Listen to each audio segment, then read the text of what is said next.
guys, as parents, like we are the responsible one that will stand before God and answer, how did we shepherd their spiritual growth?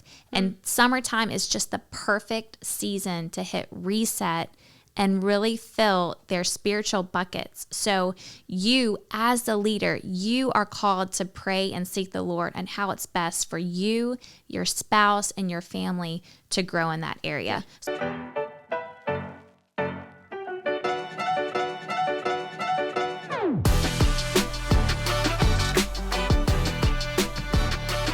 Happy summer. Welcome to the Clover Hill Family Ministry Podcast. My name is Shea Smith. And I'm Alyssa Wooler. Guys, can you believe it? We are already in the summer, and we are talking about today filling your family bucket. And not just doing a summer bucket list. We are doing filling your family summer bucket. I love it. So what does that even mean? Here we are, summertime.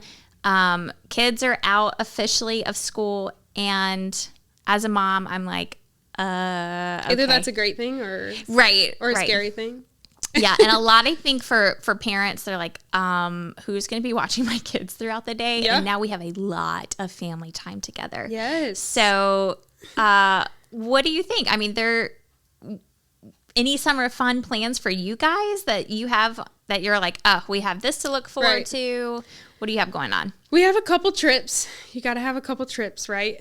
Just to the beach and whatnot. Personally, I've always wanted to learn Spanish. So I'm like, you know what? Maybe this summer is the summer I'll practice my Duolingo or something. But yeah, we got a couple trips, and what beach are you guys going to? Do you have a favorite? We'll probably do a mix. My family normally does a big Ocean Isle trip, so the whole crew goes down. So yeah, we'll be doing that one, and also just we'll probably go. We usually do our own personal trip to Virginia Beach as a family. So I love it. We'll do that, and it'll be fun times. Very fun. Lots of kiddie pool in our driveway time. As long as I'm by water, yes. I'm really not that picky. Okay, yeah. If it's just by some water, I'm okay. So kiddie pool it may be. Splash pads, sprinklers on, just watching the kids. Yeah. Come to me asking for Band-Aids with boo-boos. Band-Aids and popsicles. Yep. Yeah. I love it. Cool. Yeah, what about you guys? We are, honestly, we have been, which is fun, we've been in the middle of a giant renovation. We are moving at the end of the summer. Oh. And it has taken every ounce of energy, effort, detail, that planning a trip, I was like, I don't even have the bandwidth for it. So there are 0 trips planned. We'll probably hit the zoo once or twice. Maybe we'll do a quick little getaway. Yeah. But honestly, we are just in the middle of this renovation that is requiring so much. Yes. So we are powering through and trying to get into our house by the end of the summer. So that, and then honestly, this is so silly, but not silly, but fun. Have you ever heard of Bottoms Up Pizza? I have not. They're down in Richmond. And I grew up going there. My family would go on a random Saturday night. Yeah. And they have this really cool indoor-outdoor seating. And if you sit outdoors, there's a train track that comes right by. Oh, fun. And I haven't been in so long, and I've been trying to find a good weather day, and I think it would be so fun for the kids to come. Let's go get some pizza and hopefully have a train go by. So that's on my short summer bucket list, what I want to do with the kids at least. I love it. Yeah. That's great. So, all right, we're going to talk about how to make this summer 2024 intentional and not just kind of wish the days away or, the long summer days. They can get long, especially if you are all at home at the same time. But we really want to hit on there is a season for everything. Yeah. And Ecclesiastes, that's the whole message. There's a time to plant, to harvest, to sow seeds, to gather stone, all of it. It is about being intentional in this season. Yeah. And summer is such a great time to really fill your family's love bucket. I mean, we go so hard through the school year, right? Like you're in that, I feel like everybody goes on the school calendar. Yeah. So when you hit September, you're starting new sports, new rhythms. Your days are much longer. There's homework. There's there's all of the things, and it's exhausting. And, you get into that school year and you just come to the summer part and you're like, I am tired. And so it's really a time to restore your family, your energy, create new memories together.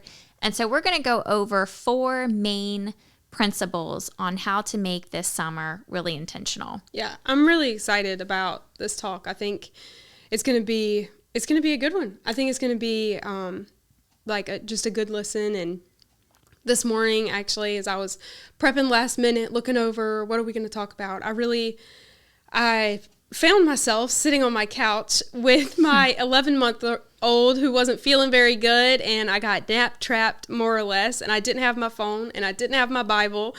I didn't even have my watch, so I didn't even know the time. And wow. I'm stuck there, but really I was like, you know what? I got these last few minutes before I'm going to leave. God, what would you have us talk about? Like, what do you want us to talk about with this and being intentional in the summer? And I really just felt like, I think so many of us, we really are, we have the desire to be a godly mom, a godly dad, and to raise kids who love Jesus. That desire is so there. It's evident, I think, in many of us. But I think in how we're hoping to accomplish that, maybe we're off a little bit.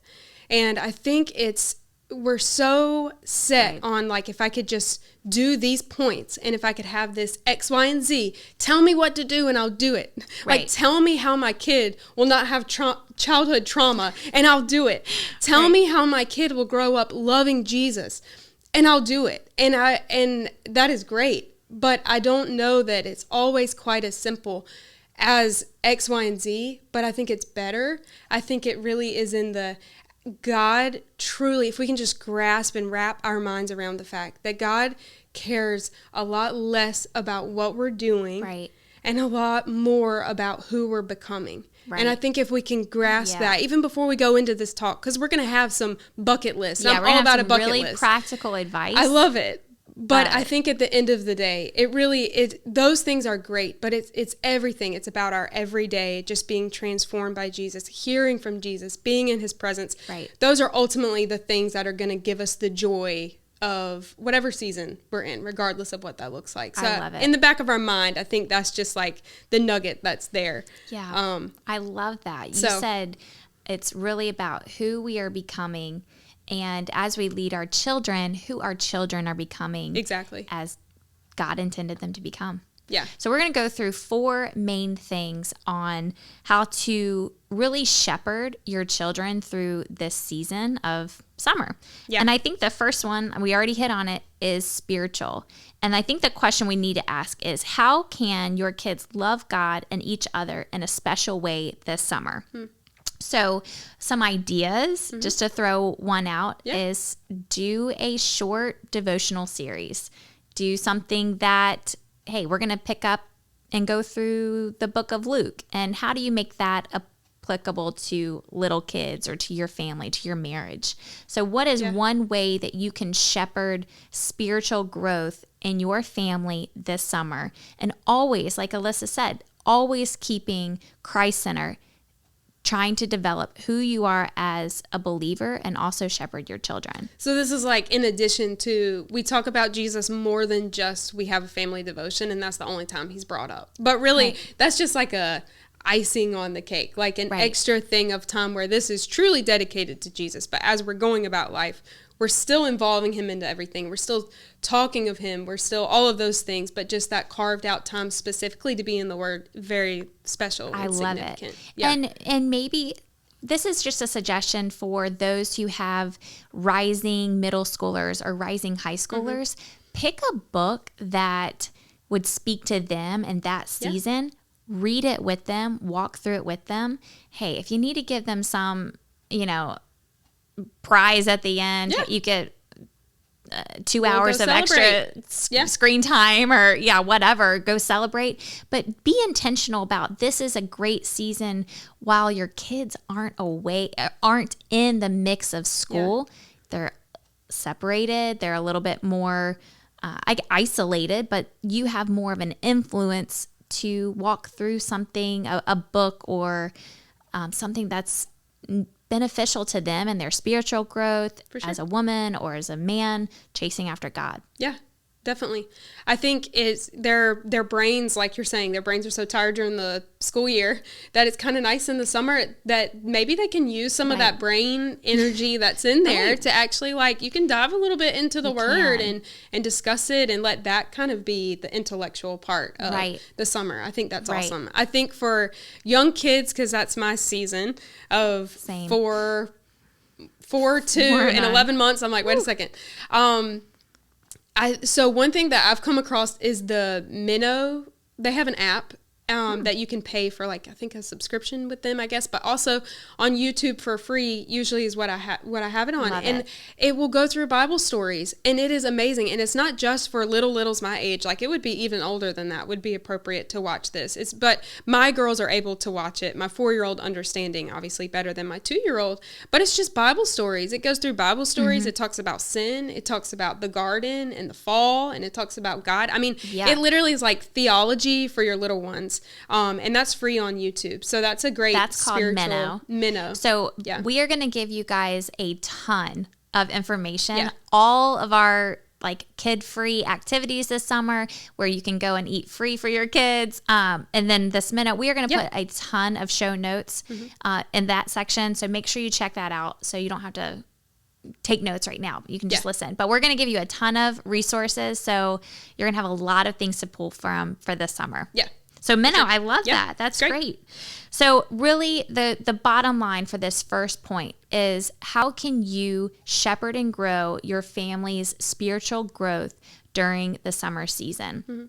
And guys, as parents, like, we are the responsible one that will stand before God and answer, how did we shepherd their spiritual growth? And summertime is just the perfect season to hit reset and really fill their spiritual buckets. So you, as the leader, you are called to pray and seek the Lord and how it's best for you, your spouse, and your family to grow in that area. So take that challenge. And if you don't do anything else from this episode, that's the number one thing. Yeah. Always keeping it based on Jesus. Yeah. So good. Number 2, how can we foster good friendships for our families? So I'm thinking there's a lot of families that I want to get to know even more. Invite them over for a cookout. Be intentional about who you want your children to be raised with. So fostering those relationships. Yeah. But like I already said, this is a great time for your kid to be away from, if they are in school, this is a really good time to kind of separate them from maybe the influences that you didn't care for throughout the school year, but also really encourage the ones that you do. And I remember growing up, my youth pastor said, you pick your kids' friends. And being intentional about making time together as families, getting those play dates on the calendar, and being super intentional about friendships. Yeah, that's great. I love it. Do you guys do a lot of play dates? I mean, we're in the season right now of... Yeah, we have a good bit. I think even with that, sometimes maybe it could get overwhelming because then all these pressures may come in the back of your head. I don't know. I'm just thinking, like, if you have a play date with somebody, then especially as your kids get older, then someone could get jealous, and then you need to invite so-and-so, and it can become a complex thing. And you don't want a huge party at your house all of a sudden. And you can't, and you can't say yes to everything. Right. And so I think it's just what you're saying. I think it's intentional. I think it's choosing, like, okay, who are some people this summer that, are good influences that are, you have the time to just be able to safeguard and allow your kids to form relationships with those. And maybe it's a focus because it's so much during the school year on school friends. Maybe it's a little bit more intentional towards church friends in the summer. Or like if they're youth age, we have all types of youth events and stuff that people can go at and make some new friends and get involved and have that opportunity to do that. If there's not really church friends established, because that is a bad feeling as you get older. I'm speaking more to like the middle school, high school, but who wants to come to youth group when you don't have any friends? Absolutely. So if you're a parent to a kid that age, I think that's a great opportunity, especially like come to an event night or come to a small group night, or like we'll have the message and then we have breakouts with small groups of same gender, same grade. And so I think like even to be able to have that time to meet those friends, then it's the summer is more geared toward like it's going to have those events. It will be less awkward than joining maybe in the middle of the fall or the spring. So I think that's a prime time to make some church friends if they don't already have some. Yeah, I think that's a great encouragement for our middle school, high school kids. Even just thinking like you and I both have kids 5 and under. Yeah. I love neutral ground spots. So saying like, hey, Alyssa, do you want to go grab lunch at Chick-fil-A? You and I can talk and the kids can go like run around and neither one of our houses are getting destroyed. Yeah. There's no commitment of I have to clean up my house. You have to clean up. There's it's just a it's just a we just show up. We just show up. And then the kids make a disaster and I apologize to all of the workers and I help try to clean it up best I can and then we leave. And then we're out. And it's, for great. An hour and a half, you get a little bit of mom socialization. Yeah.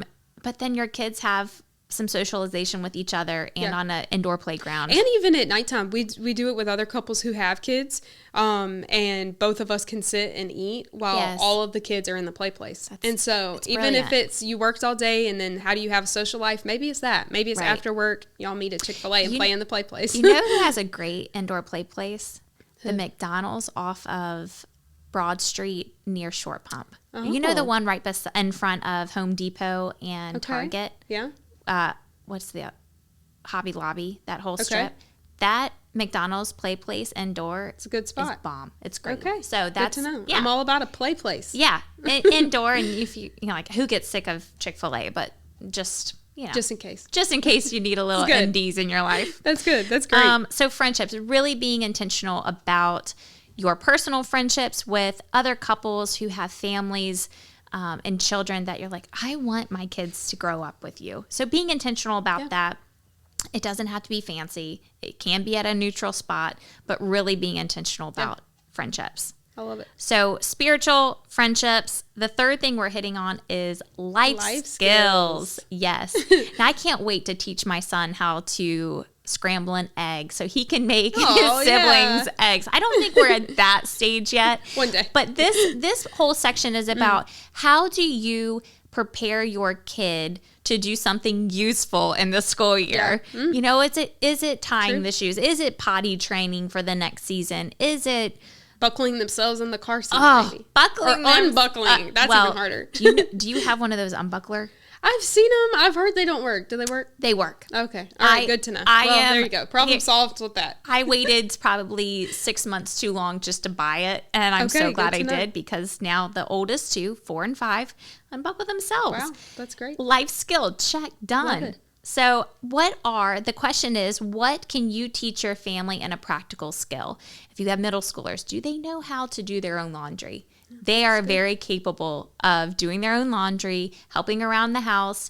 Yeah. And I'm really a proponent for giving children, no matter stage and age, a job. Yeah. And you live in this house, you participate in the load. So right now, my oldest, he's on the dog duty every morning. He feeds the dog. My daughter, she lets the dog in and out. It's a team effort. Yeah. But that's one less thing that I'm doing. They know how to run the handheld vacuum. So what are some life skills that we can just be a little bit more focused on teaching them to help them out throughout the next end of the year, school year? I love that. We'll talk about it, I guess, later. But at the state park, they have, what is it called? Caterpillar Club? Caterpillar Club, yes. So they'll just learn, it says ranger-led lessons about nature. I mean, that's the cutest thing ever. For free. I know, we're getting ahead of ourselves. But I'm like, that is a sweet life skill, just of those things. I love it. That's so cute. Being really focused on how can I teach my kids something new and useful. Yeah. And, of course, age appropriate. You're not going to teach your 4-year-old how to load the dishwasher or, And I think, honestly, I'm thinking back right now, I'm flashing back to high school and I'm like, even things like there's a lot of people who they don't know what to do with life when they graduate. High school, like parents, if you have high schoolers, don't neglect that time to teach them some of those things about adulthood. Like, oh my gosh, maybe use this summer. If you're, if you have an upcoming, any age in high school, but especially like junior or senior, I mean, they're getting close to being, like, they need to know. This is launch. They need to know how to send a letter in the mail. So many people don't know how to. A stamp. Where to put the stamp and where to put the addresses. And or how to write a check. We're not doing that often, but it's still a good thing to know. Right. Those things that are life they're going to need. They're not learning in high school. I'm not going to call out anyone specific close to me in my household, but sometimes I get asked the question often. So forever stamp means it's okay to use at any time. Yes. See, there you go. So that's what you can teach the summer life skill. I remember in college, first week there, my roommate comes against me, Shea, I don't know, something is wrong. I'm like, well, what's going on?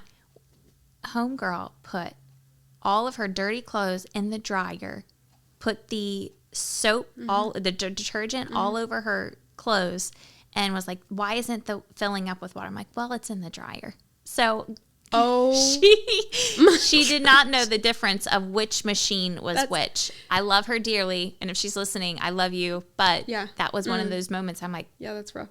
You got to learn how to do laundry before you leave for college. Yeah. So yes, parents, what are we teaching our children this summer to prepare them for life and being just super focused on that? Yeah. I think that's good. Life skills. Also, this just randomly popped into my mind, but I think even if you had a kid at the appropriate age, everyone's going to do how they want to do with money, and that's totally fine. But maybe just a thought is them having their own Cash App card and practicing a budget, even with a Cash App card, so they can see how much they spent. That's a good crossover between like our modern, way of doing things. But that maybe would give them a little bit, or getting a budgeting app and just teaching them what that looks like. Start real small. But high school age, I think that's great and that's key. So that could be a good goal for the summer. Right. And encouraging them, high schoolers, go be a mother's helper to a neighbor. I mean, I am a mom of 3 little ones. Would I love a mother's helper for $10 an hour? Yes, I would. Yeah, so, encouraging your older ones, go get a part-time job. Go babysit, go cut the grass, go make a buck. Yeah. So don't neglect this very important fundamental principle of life skills for your children during this summer. Yeah. Be intentional. Parents, you're in charge. Okay, and the last one, which is something so obvious, but how can your family make some really great family memories when it's just the few of you? So this isn't about like bringing the friend on vacation, or maybe it is, but where are these pockets and these moments in your summer that it's just the Smiths, right? Just us making some core memories. And don't put too much pressure on your vacation, because vacation with kids is just a trip. We know it's not a real vacation. It's just a trip. So don't put too much pressure on this one vacation. You've spent all this money and you've set all this time and you've prepped all this. Don't put that much pressure. Put the moments in, like, hey, we're going to put a Sunday bar and we're having ice cream for dinner. I mean, if my mom did that when I was a kid, that is a memory that I would have forever. Yeah. So it's about just creating these really intentional moments of fun core memories that don't have to be expensive. They don't have to be at the beach. They can just be normal, ordinary days that you add, what can I make special here? For sure. I think it's easy to think memories mean money. Oh, and yes. I really don't know that that's so. I'm thinking back to a few months ago. I was in a small group with a group of women, and we went around and we talked about some favorite memories from like late elementary, early middle school. And as everyone spoke, I noticed that a lot of the memories were being outside, playing with other kids. Oh, I love that. And so I actually don't think any of the memories that people spoke of as being some of their most cherished memories of that age had anything to do with spending money. It was just simple, just being in each other's presence. So it doesn't necessarily mean money. I love that. No. I think, and also a story that comes to my mind now is that one of the memories I think I'll forever have with my oldest, Rowan, who's 4, so badly, on a Saturday, I asked her, we can do anything. What is it that you want to do? And she said, I want to go on a nature walk. And I said, okay. I'm like, I have no idea what a nature walk is. I've never said that in my life. But, okay, a nature walk. So let's do it. So I'm like, what are we going to do? What do we need to bring? And we literally just are walking, and we have walking trails in our neighborhood. We go down a walking trail. She said, we're going to build a fairy house. And I'm like, oh, this is great, a fairy house. So we build a fairy house with a table and chairs and little, like everything is rocks and sticks and all the things. And yesterday I was at the dollar store and I saw all these little trinkets for how you could make a fairy house like outside. And I thought, oh, I should get that. But then I thought, you know what? She doesn't, there's something about the innocence and the simplicity of her just building that little fairy house out of rocks and pine straw. Right. That's more special. It's creative and it's free. And she didn't need for me to buy because in my mind I'm like, oh, I would have bought her a little fairy house kit and we would have made it. Yeah. But like, no, she didn't need all that. So it really, like, memories really is just right. And if you budget right, you're not supposed to break the bank for summer fun, right? You're supposed to be in your budget, be in your means. But if you have $10 to go to the dollar store to make a fairy house in the future, that could be a great fun thing. Or we're going to go pick out the, you're going to go pick out the little things, and it doesn't have to break the bank. So I love that. Yeah. And you said something too, but you asked your daughter, hey, what do you want to do? And you were super intentional about one-on-one time with her. So I think that's just one more layer of parents. If you have multiple kids, this is a great time to say, all right, you and I get a girls' lunch date. Where do you want to go? Or what movie do you want to see? Or what or as simple as we go outside for a few minutes while the other kids nap and we're in the driveway for a little bit. Or totally fine. But being just intentional. I probably said intentional 1,000 times. And if you're sorry, I will think of a better synonym. But it really comes down to, God gives you this special relationship and you want to pour into that and be intentional. So I will stop saying intentional. Okay, let's talk about some really fun ideas to make this special. And one idea that I'm going to do with my family, we're going to get a jar and we're just going to write maybe 10 things on this list or on these little pieces of paper, put it in the jar. And, when that long summer dog day comes and you're like, okay, we need a little boost to the fun. Let's go pick out one of the pieces of paper. Let's read it. Let's do it. And we're going to put things like tonight, ice creams for dinner, or sibling sleepover. You guys get to pick which room you want to sleep in, get the sleeping bags out. Just, hey, these are cheap, free, or low-cost items that just are fun. We get the jar out, something fun is about to happen. So that's one idea we have. Great. Do you guys have any ideas for the summer, what you're thinking? I feel like a lot of times, sometimes I plan ahead, but I feel like a lot of times it's just what sounds fun tomorrow, and then we'll kind of sort through what the options were, because we can get some crazy stuff. And a lot of times theirs require a lot less than mine, surprisingly. Oh, sure. So theirs is just more simple things that they want to do. So honestly, if I leave it in their hands, it probably will be a lot better, and it's what they wanted to do, so it's pretty fun. Right. One fun idea might be Christmas in July. Hey, go get your Christmas jammies on. Yeah. Bake some Christmas cookies. Watch The Grinch. Who cares if it's mid-July? That's true. Why not? And it doesn't. You don't have to give them a toy. You don't have to get them the whole thing, but you could just make it. Yeah. Make it fun. Get some cold milk, chocolate milk. Yeah, there you go. And you don't have to do hot cocoa. I like it. So just that's fun. Thinking outside the box. Mm-hmm. So speaking of free summer activities, a few things, but one, like you mentioned earlier, Caterpillar Club. Every Thursday from 10 to 11 at Pocahontas State Park, they have what's called Caterpillar Club, where it is a ranger-led lesson about nature. And this is really geared for our younger ones, ages 3 to 5. Double check that they're going to be doing that throughout the summer. I know they have been for the past few months. Yeah. So that's something fun. Another thing fun for kids, I guess 8 and under, are the splash pads. And we have so many around Richmond that are free. So Castle Point Park, Dory Park, Eastern Henrico Rec Center, Short Pump Park, and Twin Hickory Park. Those are some really great spots to take your kids and get wet and bring a change of clothes, go home. Free. And then I don't know, are you guys baseball fans?